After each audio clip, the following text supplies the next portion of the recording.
It's time to feel the rage. Welcome to Film Rage, where we talk movies. With the theaters still closed, we continue to stream the latest releases and review some classic films as well. Directors and actors beware, as you cannot hide from the rage. My name is Bryce and I'm part of the Film Rage crew, which also includes Jim. Hey. Hey there, Jim. So with the introductions out of the way, let's rage on. Well, this week on the podcast, we talk about new flicks to streaming, what a surprise, VOD, open rage, the lists, special rage or double dare, or should I say double dog dare, from our social media pod family. And then we can now go on and get our hair cut, get a massage, and get our nails did. Ah! Cool. The best. All right, sir. Interesting. Well, let's jump right into it. It's kind of cool, though.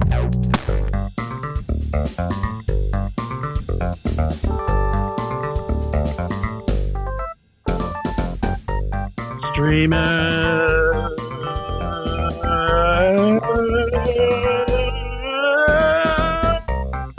And Bryce, we're doing what? We're streaming.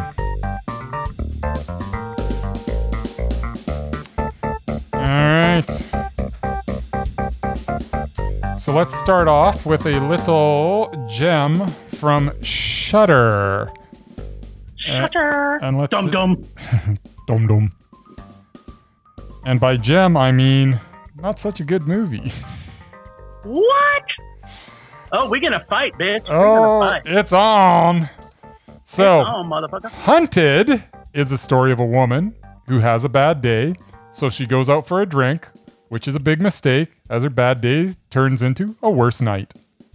Lots of Red Riding Hood references with wolves, both literal and figurative, as well as a red jacket worn by our heroine, Eve. The action gets jump-started by a strange car accident that involves a wild boar. It turns into a sort of chase movie and then morphs into a revenge movie by the end. The silly chase ends up at some house, and the climax was so unforgettable that I saw this a few days ago and I can't even tell you how it ended. I didn't mind the performance of the man, played by Ari Warthalter, we'll go with. His character was at least interestingly demented, but he is the only one I wanted to know more about. I guess Simone Mills-Doctor as the Huntress was interesting as well. It was kind of a letdown that when the Huntress met the man, that there was not more of a showdown. Whether it be mental or physical, there needed to be more of a payoff between those two, I felt. You'll notice that I've barely mentioned the only character that has a name in this film, Eve. That is because she's the only person that I didn't give a crap about. Which is bad when, she's your lead character. So this film was a waste of my time, and when films waste my time, they do something to me. They make me rage. Oh, God. This was crap. I feel sad for you. Retreaded crap that I've seen 1,000 times before. Way better done. Not good. Yeah, see, I saw it a different way because I didn't think it was anything like anything I'd seen before. Really? I mean, you've seen revenge movies, but nothing that was this kind of... What was she even getting revenge for? Weird. Nothing happened to her. I mean, stuff was What do you mean gonna, nothing happened to her? Yeah, exactly. but nothing actually did. Okay, maybe not to her, but let me talk a little bit about why I loved this movie. All right, so was she was getting revenge for everybody else, was she? Yeah, why not? All right, I mean, I can here's buy the that. thing. Even at that, though, Here's the still thing. crap. Here's the thing. If we're taking a cool spin on Red Riding Hood, Yeah. That they fact- were trying. and they end up in potentially what could be noted as potentially grandma's house at the end. Yeah, they did. I know. I love the animal symbolism through the film. Initially, I was kind of like, it's corny, but then I embraced it. I started to like it. And then I started to love it. They had snakes. They had deers. They had lizards. They had crows. They had boars. There was animals everywhere. There was. I freaking love the Huntress. I love the bedtime story right at the very beginning. That was good. The bedtime story at the beginning was good. And man, did it set up everything. Set up everything. It's just a letdown after that. It seemed so random, and yet it came back in full force. So the boar scene was very interesting. It threw me for a little bit of a loop. Like, you knew that these guys had some kind of relationship, but I was kind of like, okay. I thought originally that the director was just drawing symbolic reference to the wolves/men, and the timing and the magic between our wolves was done, in my opinion, amazing. It was very creepily done, and I felt awkward every time they were on stage together or on screen together. I'm not sure I would have done the cliff drop that Eve did with my hands tied behind my back, but I mean, you know, she had the choice. Am I going to be murdered and raped by this guy and his crony, or do I take my chances falling into the river with my hands tied behind my back? The incision finger poke that our bad guy does, I thought was pretty creepy and freaky as fuck. Every scene, and you said there was only one name, but there is another, and he comes back a couple of times, and that's my friend Andy. Did they say his name? Yeah, he's Andy? Multiple times. Oh, yeah, I wasn't paying attention Andy, by that point. Perhaps you fell asleep, perhaps. Maybe. Every time Andy was in it, just kept getting better. It's kind of too bad that Andy was so accident-prone. Sorry, I don't even know. Which one was Andy? He was his... Okay, listen to me. It was his and I will sidekick? tell the story. It was the sidekick. Okay, it wasn't the Huntress's son. It did become the Huntress's son because his name was then also Andy. What? He renamed him Andy. Oh. Were you even watching this movie? I don't even remember that. Apparently not. I was watching it. I was watching it alone, too. It's not... Let me get back to reminding you about this movie. All right. It's kind of bad that Andy was so accident-prone. After all, he got a car in his stomach, a rock in his face, tape in his face, a knife in his body, and on. Just poor Andy. Now, what about new Andy? New Andy. We have Crow, Digital Camera Folly, Zombie Mom, Paintball Game, Cornfield. Every single one of these things, every time something came up in this movie, I had no clue what was going to happen. And to me, this was the joy I was having watching this. It was dumb. Nothing was expected in this. It was not dumb. It was fun. It was like, okay, what are they going to do next? How are they going to make me more entertained than the moment before? The scene, well, I'll talk about this in a minute. But the time the cornfield came, I'm like, where's new Andy? I kept thinking new Andy was going to come back because they kept giving me such great surprises that new Andy still had to come back. I mean, he took over the job from his mom as the Huntress. So I figured new Andy's got to show up. And I won't spoil it for those people who see this. Some random events all coming together in an orgy of chaos and visual horrific joy that just kept on going and going and going. Talk about final fight. I love the final fight. This was like a final fight. The whole movie was a final fight. I don't even remember. Yes. Yeah, well, it started at about 30 minutes in, and then it was a final fight. Yes, Wonder Woman 84, this is what a final fight actually looks like. By the time we got to the end, I almost thought that Eve and the guy actually found their dream home and would live together happily ever after. There was a moment there I was kind of like, I think they might just fall in love because they're so But ultimately, to your point, I really didn't care. I did not care about any of the characters, but I didn't mind because it was just so messed and fun. I didn't know what was happening. Gets a Jimmy Joy-gastic horror dump and chase, romp through urban and rural ladies who kick ass and punch dicks, satisfying warrior woman mondo.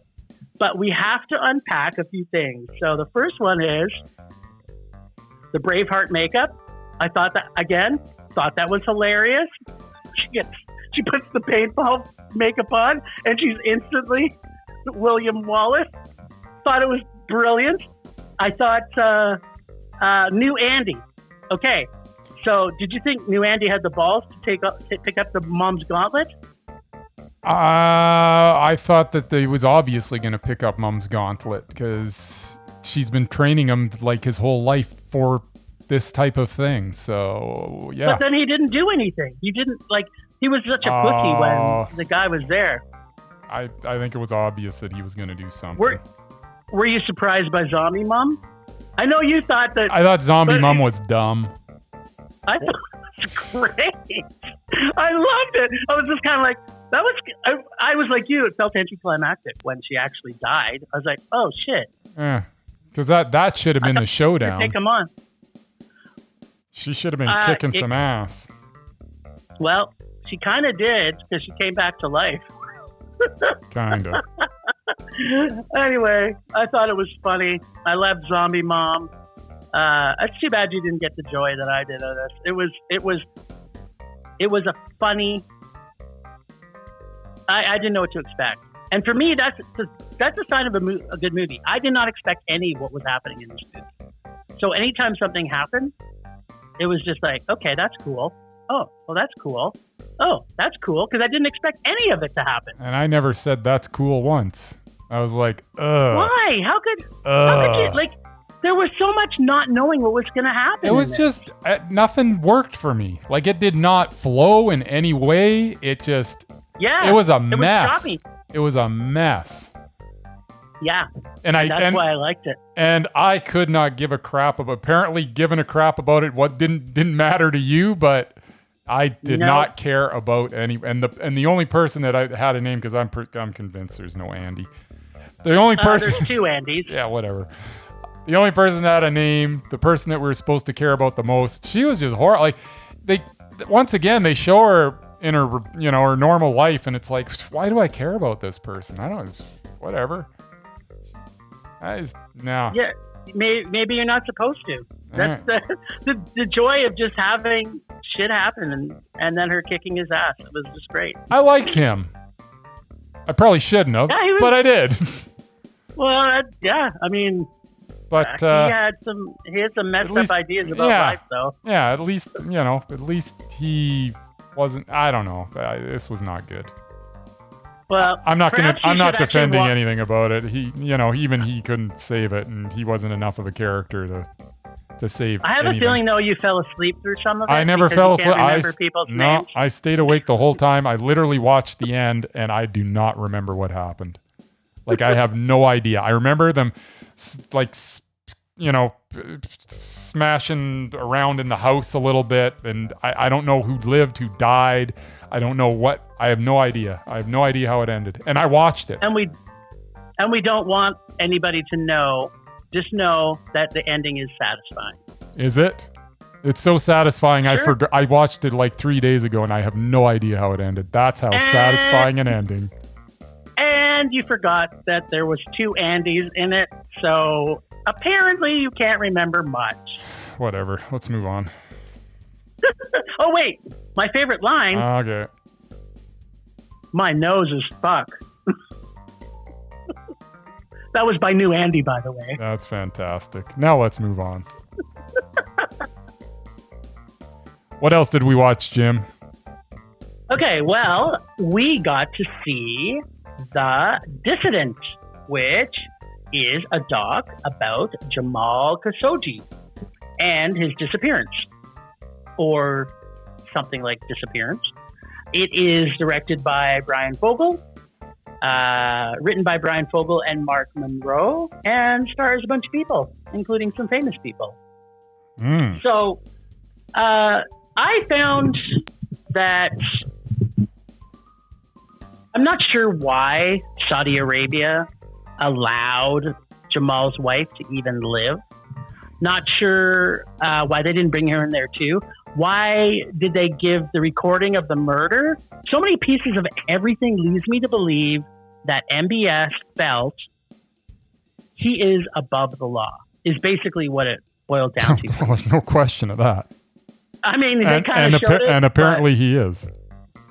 Yeah, well, yeah, apparently he is, yeah, without spoiling anything, but we're going to spoil some stuff later, people.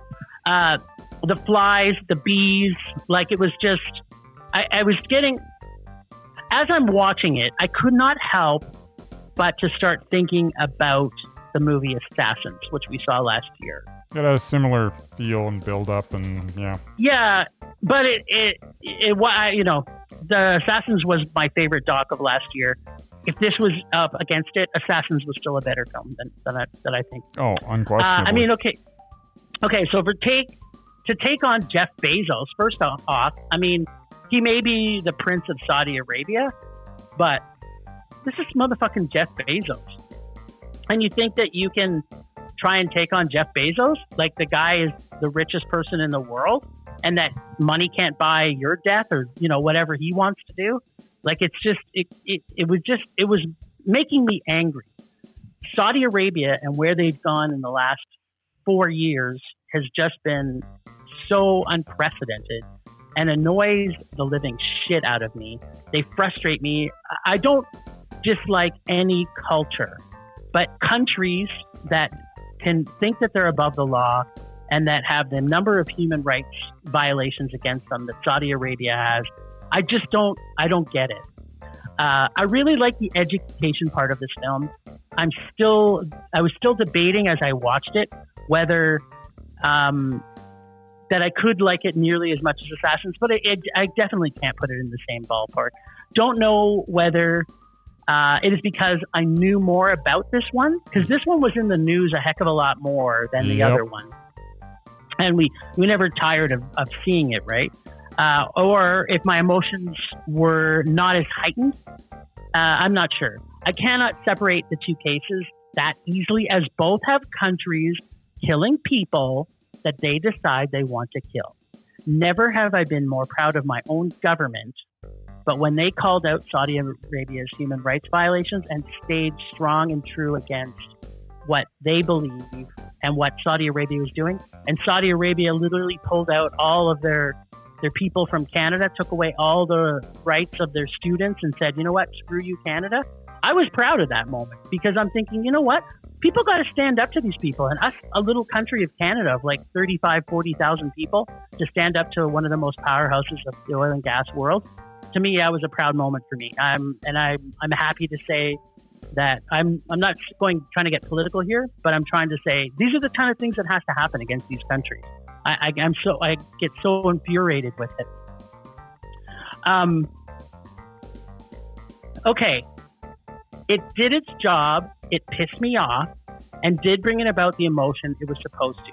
For that reason alone, this gets fucking stop dealing with evil nations, people of the world. I'm not impressed, G20. Davos in the desert after Jamal's death is an embarrassment. No sanctions. They learn nothing except they can get away with murder. Mondo. I was angry. By the time I ended this movie, I was pissed. And to me, that's a sign this deserves a Mondo. Fair enough. Got a few things to unpack, but we can talk about it after we talk. Yeah, so this is an interesting film that feels more like a suspense thriller than a documentary, quite like Assassins. It painted a more detailed picture of Khashoggi, which added to the understanding of the situation for me. Khashoggi went from journalists that essentially represented the regime of Mohammed bin Salman to the number one enemy of said regime in a short amount of time. Fearing for his life, he had to flee his country, leaving his wife and family behind. Unfortunately, we are all familiar with the footage of Khashoggi entering the country's embassy in Turkey to pick up some papers, which ended up being the last time that he was seen alive. We also have a bit of a side story involving a dissident in Canada and some online warriors using the Twitter to reach the citizens of Saudi, as it's the only way to really reach them is because Twitter's still uncensored. All in all, I learned a few things that gave me a better understanding, but there was nothing new presented here. This story was covered in great detail in the media, and this was just a bit of a rehash of all that. If you know nothing about this case, I strongly recommend this. For the rest of us, while you may learn a few things about Khashoggi the man, I'm not sure it's enough to recommend this. It was meh. I get that. I understand. Like I was wrestling with whether I gave it a Mondo or a Meh as I watched it, but because it infuriated me so much that to me it did its job. That's really what I think the director was wanting to achieve from this. They wanted us to be pissed, and they want us to take action. They want us to tell our governments, listen, we can't let this shit happen. Like, this is now 2 movies that we've seen in the last year where countries think they're bigger than the law, and they've literally proved that they are. I don't get it. I just don't get it. It makes me infuriated that they can just randomly decide someone deserves to die because they said things about them, or in the case of Kim Jong-un's half-brother, yeah, right? It was like, what the hell, man? Like, I'm so angry. I don't understand why other countries don't stand up for it. So I'm super proud of my government. Obviously they're still not doing enough because we're still buying their fucking oil when we have a ground full of it here in Alberta, and yet we can't even sell our own oil to our own people. We're still buying it from unethical countries. Like, it infuriates me. Here's my favorite line, though. All right. He's not just a journalist. He's a dissident. Yes. That's pretty much it. All right. So, let's move on. Oh, by the way, that was video. Right. That was a video on demand. So if you do want to watch it, you got to pay for it. It's $15. There you go. $15. All right. So from there, we go to One Night in Miami, which is on Prime. See how I did that? It's now Prime. Very impressive, Jim. Instead of saying Amazon, you said Prime. I did. This is the fictional account of a meeting that may have happened one night. I guess it did. That may have happened one night in Miami. It is based on the stage play written by Kemp Powers. It stars Bensley. Let's try that again. It stars Kingsley Ben Adir. I think I got Ben Kingsley on the brain. Yeah, you do. Yeah. So it stars Kingsley Ben Adir as Malcolm X, Aldous Hodge as Jim Brown, Leslie Odom Jr. as Sam Cooke, and Eli Gorey as Cassius Clay. It has an unforgettable cameo from Beau Bridges that early on sets the stage for the rest of the film. It also is the narrative, feature-length directorial debut for Regina King. The 4 leads do a tremendous job portraying these real, larger-than-life characters. Odom especially shines as Sam Cooke. While this may not have gone down exactly as portrayed in the film, it still felt genuine. The emotion felt real along with the motivations of each character. The scene where Malcolm X plays Sam Cooke, Bob Dylan's Blowin' in the Wind, is one of the most powerful scenes you'll ever see. Malcolm X's proclamation that this song was written by a white man shows that Dylan was more of an activist than Cooke really cut him deep. And if this was truly the reason that Sam Cooke recorded A Change Is Gonna Come, then thank you, Malcolm X. This film did a good job of showing us the men that these characters were. It gave us a glimpse behind the curtain and showed us their true selves as opposed to the way they felt they had to appear to the general public. This was a powerful, well-acted Mondo. Okay, so Beau Bridges does a great job leading us to believe he is not the normal racist white man from Georgia. Yes, well, for a while. Right up until about exactly 13 minutes into this movie. And then be prepared for a jaw-drop bomb of epic proportions. Yes. I was like, okay, this film just got real, people. Sure did. I needed to start with that. It kind of sums up, the whole time that this film was made in, and it's just right in a way you're kind of like, I fucking hate everybody that's white in this movie, and rightfully so. Yep. Now I hate to say this. This film is yet again another stage play adaptation, and was super apparent from the first 2 introductions to our main characters. But 13 minutes in, I'm fully awake and ready to see what Regina King is going to do to convince me stage plays are worth seeing as a movie. They so are. Well, Yes. unlike most stage plays turned movie, even though it takes place mostly in one room, it did feel this was a play. It did not feel, that this was a play turned into a film. It felt like a movie that also happened to be a play.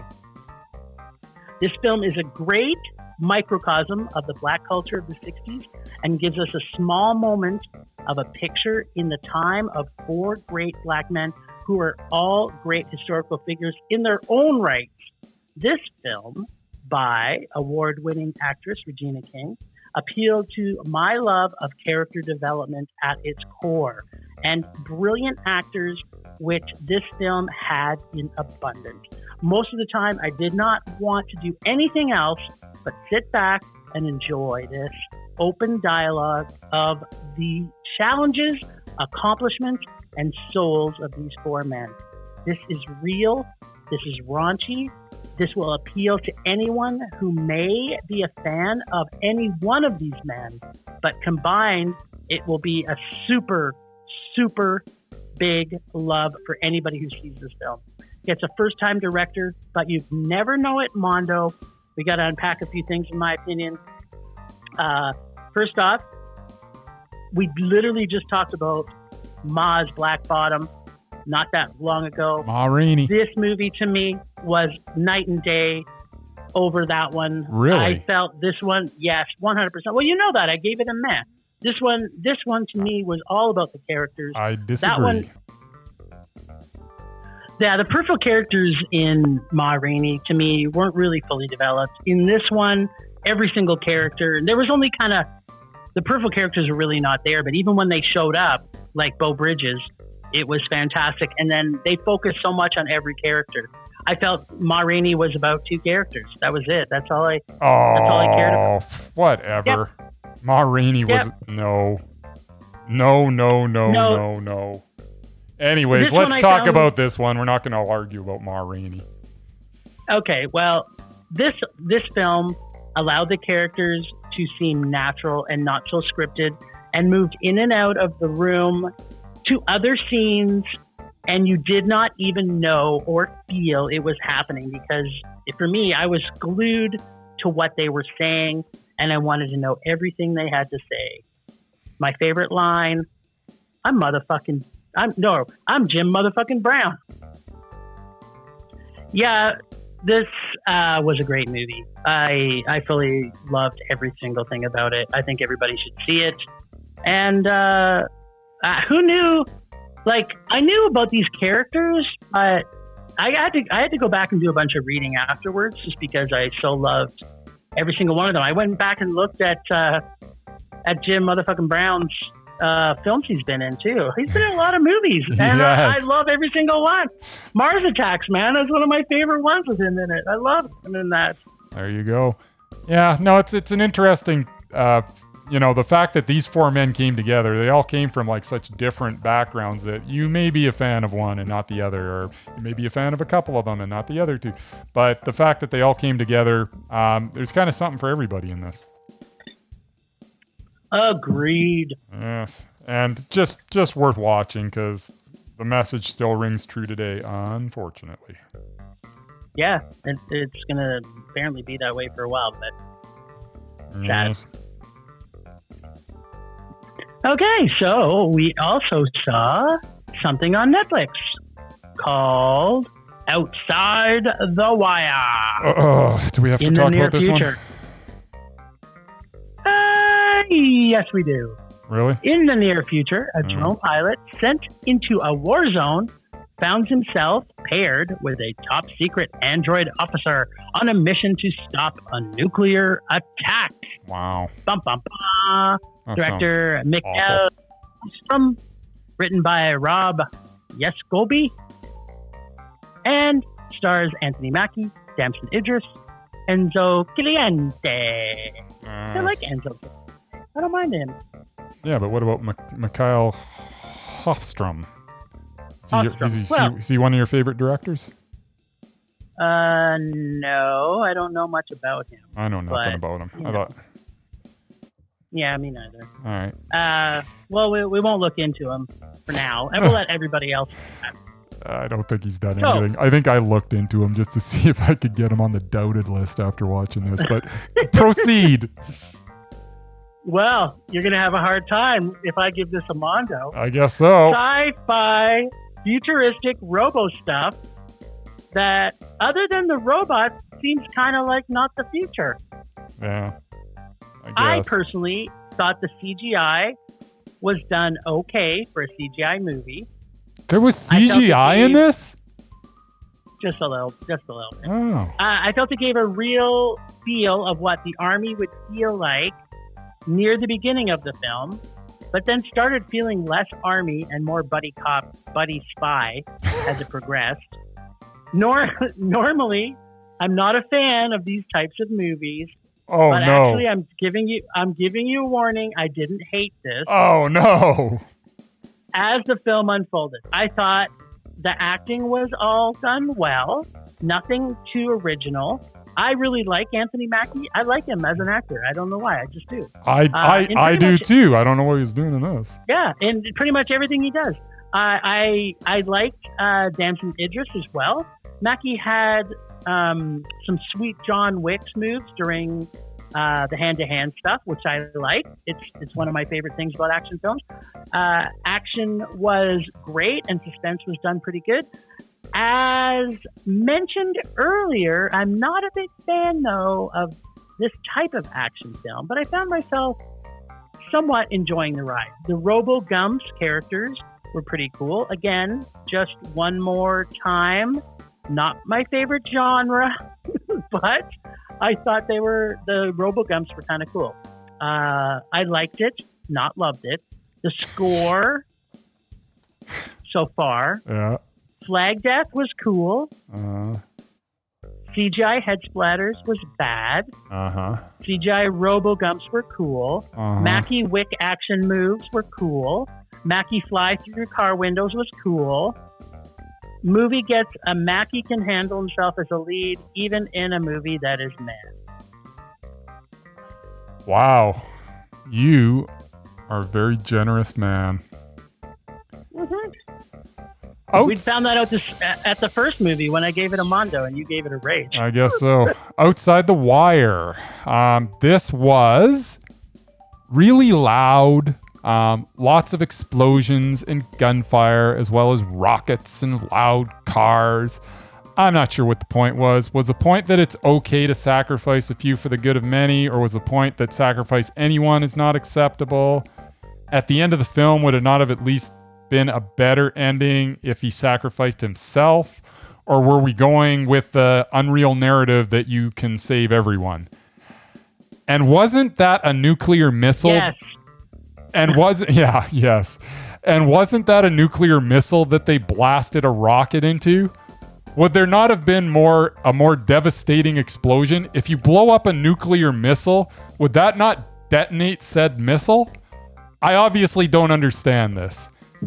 Why am I even talking about this? I hated the movie. It was loud and a total waste of Anthony Mackie. This was a rage. Seriously, when you shoot a rocket into a nuclear missile, wouldn't that detonate the missile? Well, you have to remember. Okay. First off, learn me something here, Jim. You have to remember. You have a few things you have to remember. Okay. Number one. Yes. Is that it's science fiction, not science fact. Number two, that's a pretty no. You can't just. This is the future. So in the future, you can blast a rocket into a nuclear missile, and there's no fallout. A special nuclear missile that captures the nuclear goo. Flimsy. Who knows? The important thing was. What was the important thing? The important thing was that Anthony Mackie got to do hand-to-hand combat, and it was cool. No, it was just stupid. The ending sucked. It was unrealistic, and I know it's science fiction, so I shouldn't be looking for real. But where do you draw the line?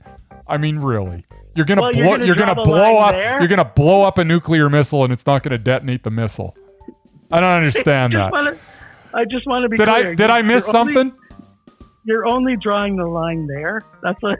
Well, no, I could draw the line at 100 different places in this movie. This movie is just stupid. Yeah, but Anthony Mackie was doing cool stuff. Yeah, this is a rage. I cannot believe you gave this a mad. There's something wrong with you. 2021. It's just like Jim is just handing out mez like they're candy. This is what you used to tell. This is what you used to say I did. But I'm sitting here giving these movies what they deserve, rages, and you're sitting, they weren't that bad. The hell they weren't that bad. They were freaking awful. Movie. What are you talking about? It's me. It's Jimmy. I totally don't think I'm handing out meds like they're candy. Oh, you sure are, mister. Well, I gave Ma Rainey a mass, so maybe I shouldn't have given it. Maybe I should have given it a rage. Yeah, well. Huh. Mm-hmm. Huh. That's the one. That's your one misstep this year. Well, not your one misstep, but that was a major one. Please, Jimmy. Yes. I like Anthony Mackie. I can't help it. He's so adorable. He's so adorable, that Anthony Mackie. And he had so many cool action, hand-to-hand stuff. I was channeling John Wick as I'm watching him. All right, let's stop talking about Anthony Mackie. Just stop. Okay. Vision blurring. Rage taking over.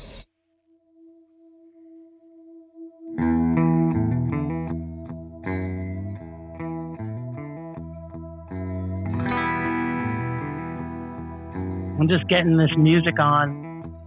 It's giving me my juice. It's giving me my juice. That's what it's for. So, my rage this week is nothing specific to film, which maybe it should be. But the thing I'm going to rage about this week is we've now seen 2 movies in the last year. For me, both of them were Mondo. One was a Mondo and one was a Mad for You. Both about countries that are just doing whatever the fuck they want, whenever they want, killing people, doing whatever they want. I'm going to get a little bit political here. I am sick and tired of seeing movies about countries that are killing people. I kind of know that I need to see these movies, but I'm angry that I'm seeing these movies. Because this shouldn't happen. How can, and I don't understand how, we can do things like the whole world sanctions Kim Jong-un because he's got nuclear weapons and doing all kinds of shit. But it's literally proven that him and his cronies killed his own brother, and then Donald Trump goes and visits him and makes friends with him. Like, why do we not put harder sanctions on these people? I don't get it. I don't really understand the world in which we live in right now. It's frustrating that countries can just do whatever they want and people just, like, I think it's not like we want to go into a world war or anything like that, but I think that we know that sanctions can just have more control. Just the same thing as what's going on in China right now with them taking over Hong Kong. It's like the rest of the world is saying, oh, China, please stop doing that. And they just keep stepping forward more and more and more. And you got Saudi Arabia just doing whatever the hell they want, killing whoever they want, treating women and people just with disrespect. I just think the G20 or the rest of the civilized world, I want to say civilized because, some of the countries that are supposed to be civilized are maybe not being that way.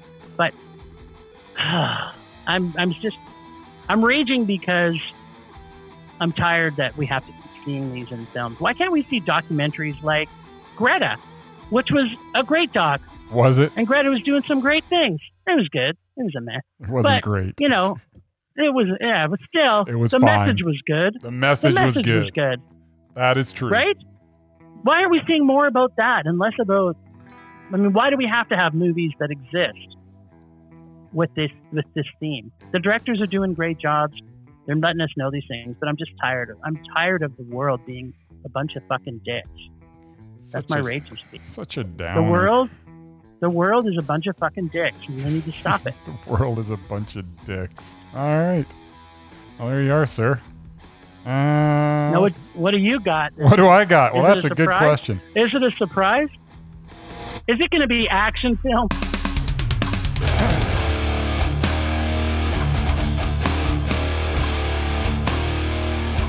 All right. This week, I don't know that I even feel like raging much.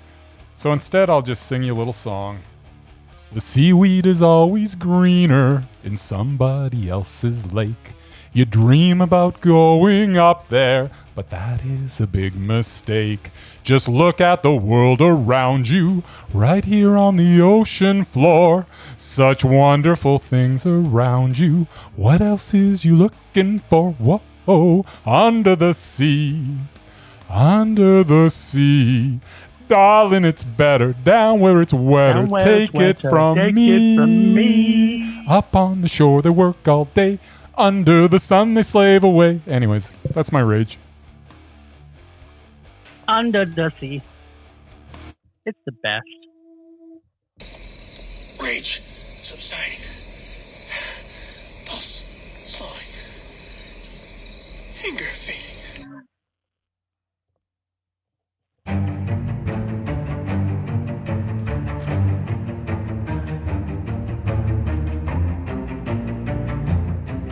Well, mister.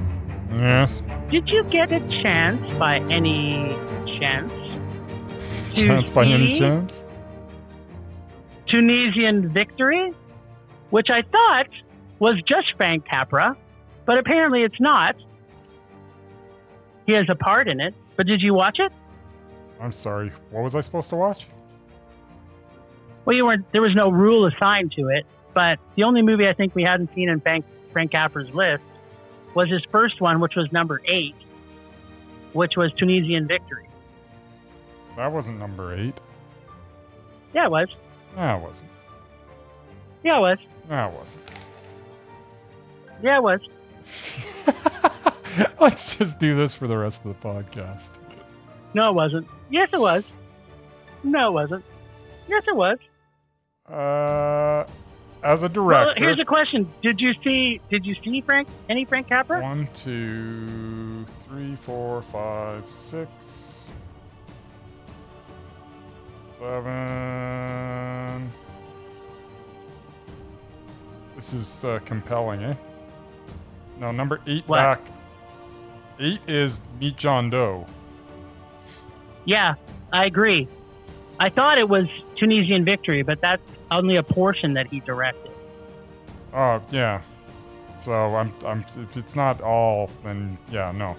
Which I didn't see, but I'm not. He didn't direct the whole thing, so. Meet John Doe. So it doesn't matter. Let's face it. He's Undoubted because every one of his movies. And this one is not going to be a rage. So the only one that I went back and looked at everything, and the only one that I haven't seen is A Hole in the Head, and I think I need to see it because it may be the possibility. A rage? It might be because I don't remember seeing many Frank Sinatra movies that weren't a rage for me. So I think I need to watch it. Interesting. I'm not. Okay, well, not a big fan of Frank Sinatra as an actor. Yeah. Well, he could be mad. We could be lucky. So. Well, he could be lucky. Yes. It makes no hill of beans to us. Yeah, so we're just bringing this out. I don't know. A 2-hour comedy drama starring Frank Sinatra has. Oh man, is that a recipe for a rage? So, before I go putting him on a list for Undoubted, I need to see Frank Capra's A Hole in the Head, which I have a feeling might keep him off. But that's a good thing that I'm going in with low expectations, because... Yeah, it just has to be a man, because the other one's Ramondo. I understand that. So I will watch A Hole in the Head. I will try to watch it as soon as humanly possible. I got to find it somewhere first. But once I do that, We will know whether Frank Capra is undoubted or not. Do you have anything else for us? I always got something going on. All right. You know that. Lay it on me, mister. Okay, so I've only got one person on my doubted list, which it's almost guaranteed that he's going to be on the list. Like, I almost don't have to tell you. I just have to tell you his name, and it'll be like, oh yeah, he's doubted. But the saddest thing about this is I've actually seen every single one of these movies. Okay, who are we talking about? Okay, let's do doubted. Okay. So we are talking Aaron Seltzer. Who? Aaron Seltzer, the director. Aaron Seltzer. Okay, I don't know. I have no idea who that is. Okay, well, here's the fabulous list of movies, his last 8. Okay. 2006 brought us Dare movie. What movie? And it's a rage. What's it called? Dare, like I dare you to see this movie. Dare movie. Never heard of it. He has this thing where he makes the spoof movies. That's his stick. Oh, that sounds awful. Yeah. So that's going to give you an indication of what exactly his repertoire is. Now, some of these are with other directors, which makes no sense to me. But yeah. Oh, sorry. Did I say dare?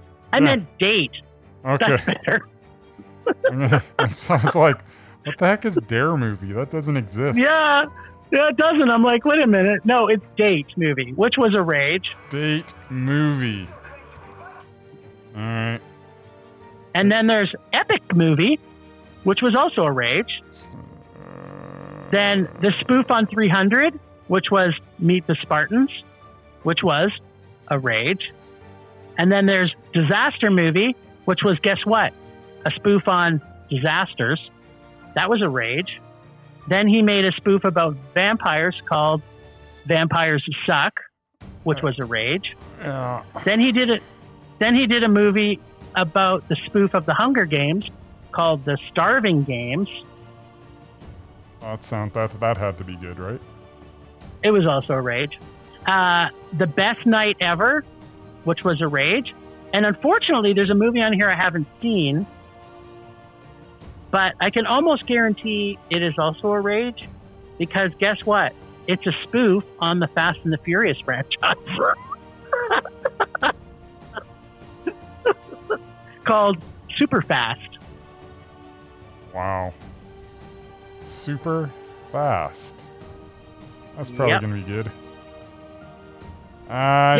Because you like the Fast and the Furious franchise, this one ought to be super good for you. Yeah, you can go ahead and put them on the doubted list if you want. I don't know. Do we have to watch Super Fast? I don't think we do. I don't think we have to, because even if it was a meh, which it won't be. Honestly, he's still doubted. I couldn't tell you which of those that I've seen and which I haven't seen. I know I've seen at least 1 or 2 of them. Maybe I saw 5 or 6 of them. I have no idea, because they're all... But they were still a rage. They're all the same movie. They're all awful. They're all just not funny. And apparently they're comedies, so that's a bit of a problem. Yeah, because normally comedies are terrible at the best of times. Mm. And when they're the worst of times, that makes it even worse.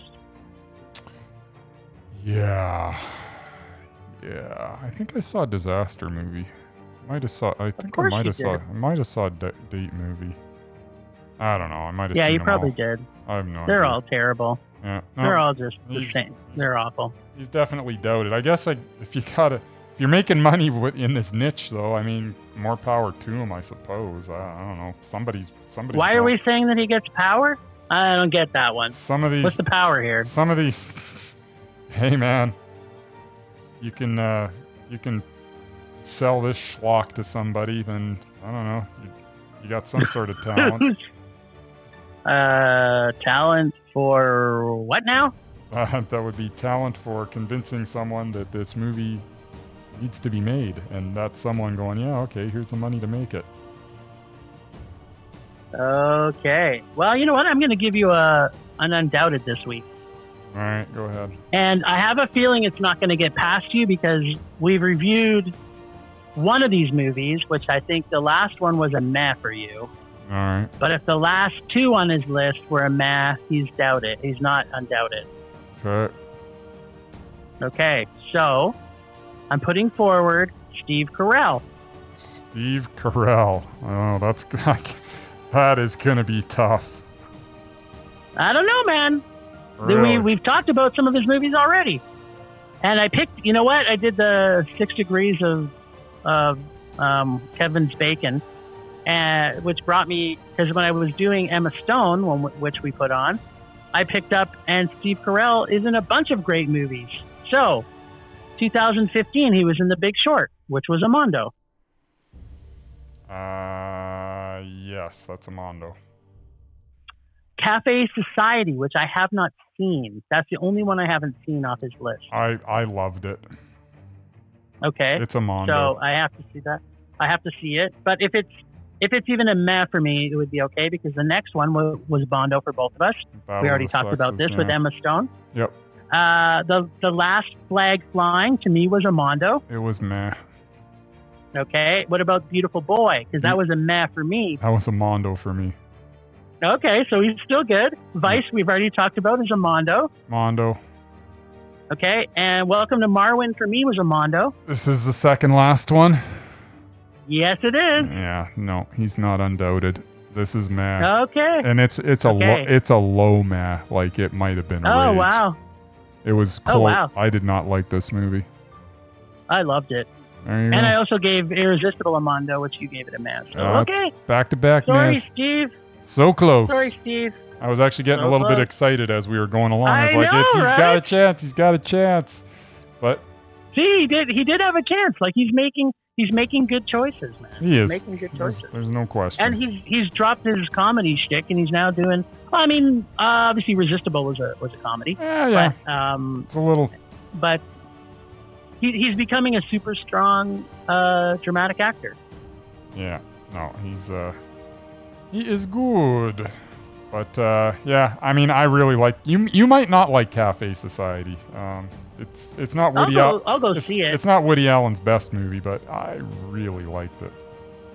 I am a bit of a huge fan of Woody Allen. I just don't like his sexual prowess. You got Woody Allen with you know how Woody Allen kind of puts someone in the role that would typically be Woody Allen. Yep. You know what I'm saying? This time he put I do. He put Jesse Eisenberg in that role for this particular movie, so that's kind of cool. That would be really good, actually. Yeah. Huh. I should probably look into Jesse, although Jesse was in a couple of superhero movies back to back, so I'm not sure if you're a big fan of those. Jesse. Because he's been in a lot of good movies, but good movies too. Yes. Okay, one Mesmerized, and then we're done. All right. I'm putting Sigourney Weaver. Didn't you already put Sigourney Weaver? I don't think so. Really? I remember talking about Yeah. Sigourney Weaver. Maybe we were just. But it might have talking- been for. Maybe we're just talking about her. Yeah, maybe it was for that Catcher in the Rye thing or whatever it was called. Yeah, because she was in the The Catcher in the biopic Rye of thing. the J.D. Salinger, my Salinger year. My Salinger year. that's yeah, that's right. what it was called. And so you can imagine why I ended up. But she's been on the list. We saw that. So, like, I've been waiting to discuss her since then. Yeah. So. I'm going to say probably an unpopular. No, I don't think she's mesmerized. Oh, okay, well, I disagree with you There you because I find she steals the scene from everybody she's on with, No. even in early films like Alien. No. She's just I don't know. She's kind of she's all right. She's not mesmerizing. Okay, well, sorry, Sigourney. She is fine. She's fine. And not Fine. She's just fine. If you need All right. if you need someone in your movie and you don't want to, you don't want that person to embarrass themselves, Sigourney Weaver's your actress. Because she'll do fine. So you're saying, and let me make sure I understand this correctly. Yeah. You're basically saying that Sigourney Weaver is a turnip. I've never said that, but I think that's what you're saying, because that's usually the line we would say in front of Madam Yam or Mr. Potato. Whatever. Mr. So now Potato. we've got the Queen of Turnip. Queen of Turnip. No, she's Sigourney not. Weaver She's not a is the turnip. Queen of Turnip. She's fine. Well, you basically just said that. She's fine. Fine is literally the definition of root vegetable. Really? I think root vegetables are delicious. I love potatoes and turnips. Well, if they were that delicious, she'd be mesmerizing. So apparently, she's potato/turnip adjacent. Potatoes, so good. Okay, well, that's enough of that. Yeah, you think? Yeah, that's enough. I'm running out of lists. I gotta do some digging. I got to do some digging too. I got to bring something to this conversation, man. I'm sitting here relying on you every week, and I don't know if you're coming up with Sigourney Weaver as Mesmerized. Maybe it's time for me to do some work. I love Sigourney Weaver. Yeah, she's fine. I don't think she's fine. I think she's fine, not just fine. She's just not. And I don't think she's anything turnip, but I don't think she's anything turnip too. I love turnips, and I just think she's okay. When she comes into the movie, she turns it up. No. She doesn't.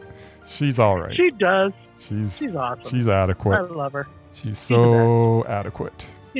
She's mesmerizing to me.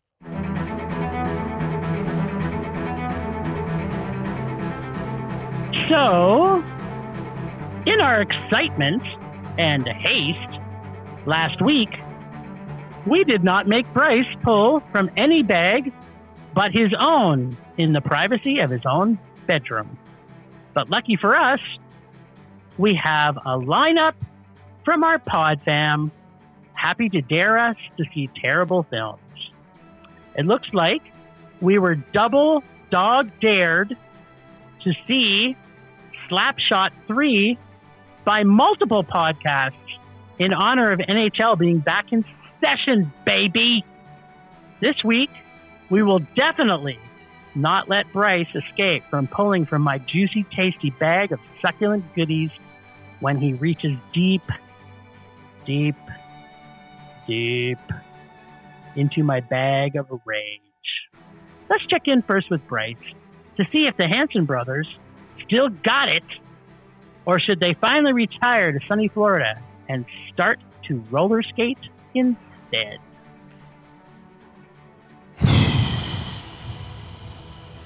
Slapshot 3.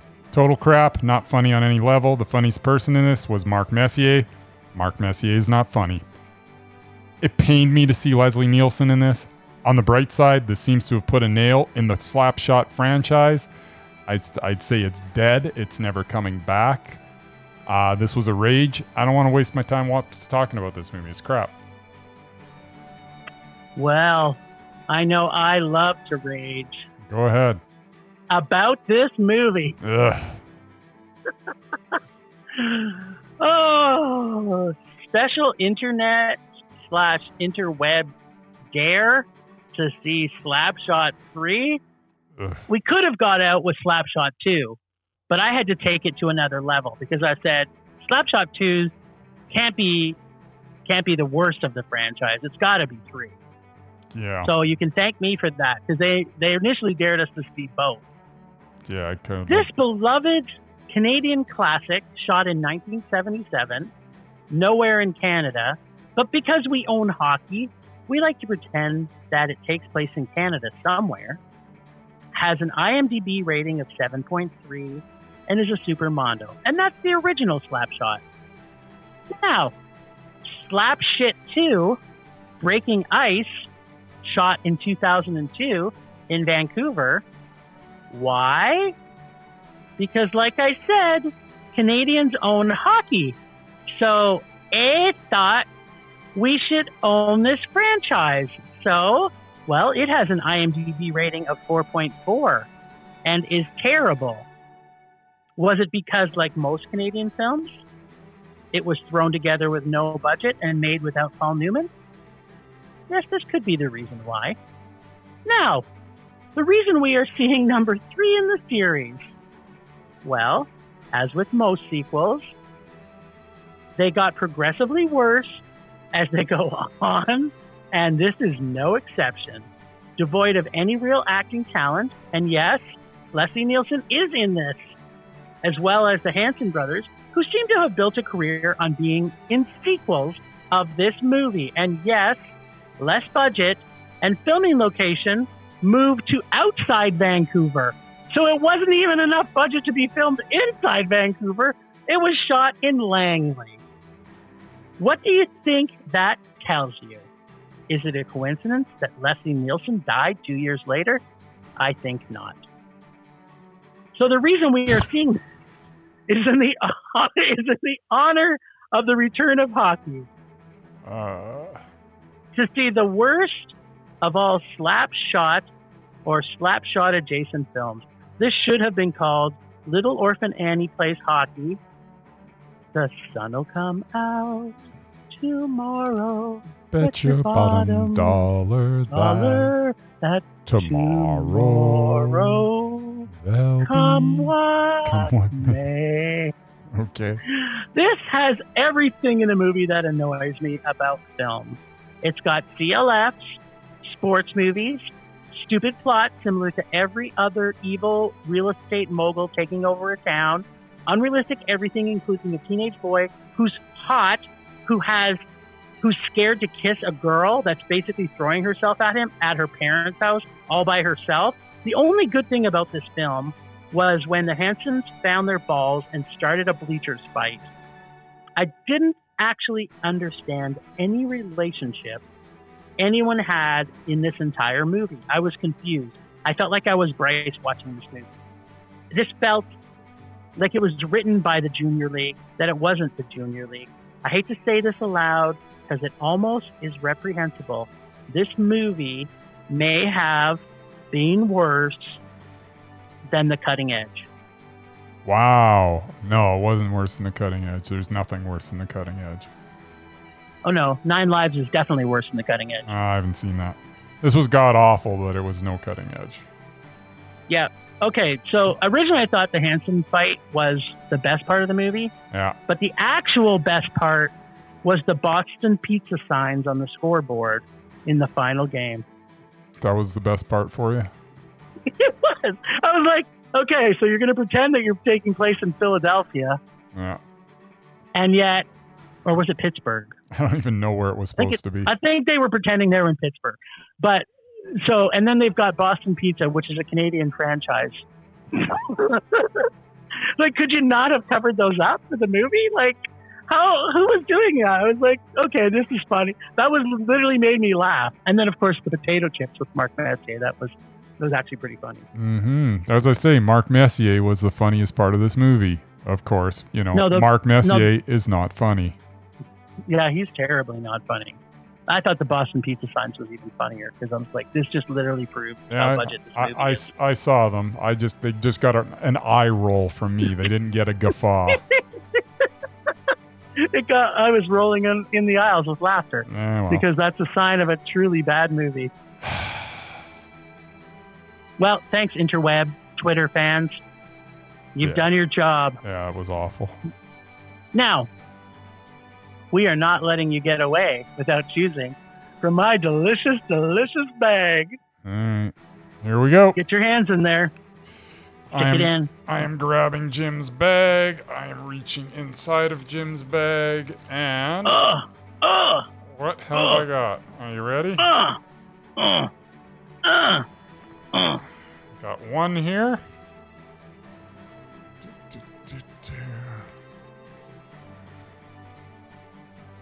What does it say? It's upside down. What does it say? Oh my God. It's mannequin. Mannequin.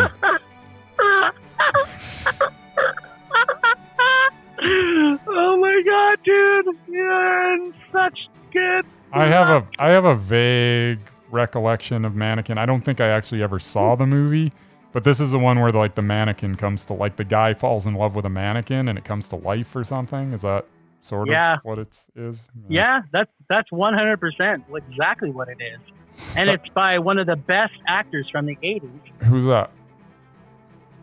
What the hell is his name? He's in all those terrible Steve Guttenberg. Candles. Oh, 16 Candles. 16 Candles. Anthony Michael or Hall. whatever. No, not that. Not him. The other guy. No, that was what's his face. My God, why can we not remember? I have no idea. What the hell? He's in Weekend at Bernie's too. Oh, but Andy McCarthy? Yeah. Yep. Andy McCarthy. All right. Oh, and he's in, Pretty in Pink, not in 16 Yeah, I was going to say, he wasn't in 16 Candles. 16 Candles he's was... truly... By the way, 16 Candles was great. So was Pretty in Pink, for that matter. Love both those movies. The soundtrack. Flipping through the channels on TV, anytime there's Pretty in Pink or 16 Candles, whatever I'm doing stops, I sit down, I watch the remainder of the movie. Well, maybe Mannequin won't be so bad. Maybe it'll be, it's probably got a good soundtrack, good 80s soundtrack. Possibly. But it's got Kim Cattrall in it. And this is soon after she did Porky's, probably. So I wonder if she's the mannequin. I would imagine that she probably is, because that's about what she would be suited to play. I just thought she was great in Porky's. Did you? Did you really? Yeah. Coyote. Outstanding.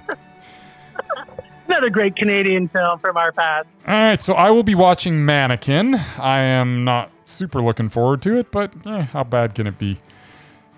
It can't be as bad as Slapshot 3. No, I don't League. Don't believe that it can. It's got a 6 on IMDb, so there you go. Well, thanks again, Ragers, for listening. Thanks to the extended Film Rage crew of Leonard Conlon for his artistic vision and photography via Leonard Conlon Photography. Listen to us on all the podcast streaming sites. Find us on Film Rage YYC on Twitter, Instagram, and Facebook, and on our website at filmrageyyc.com. We are always wanting your feedback to make this a raging blast for all listeners. So please go on social media, Apple Podcasts, our website, or Podchaser, and give us feedback. Or give us more dares, like Slapshot 3 or Mannequin. Maybe there's a Mannequin 2 in our future.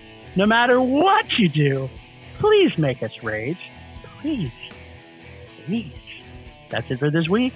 Rage on! Rage on!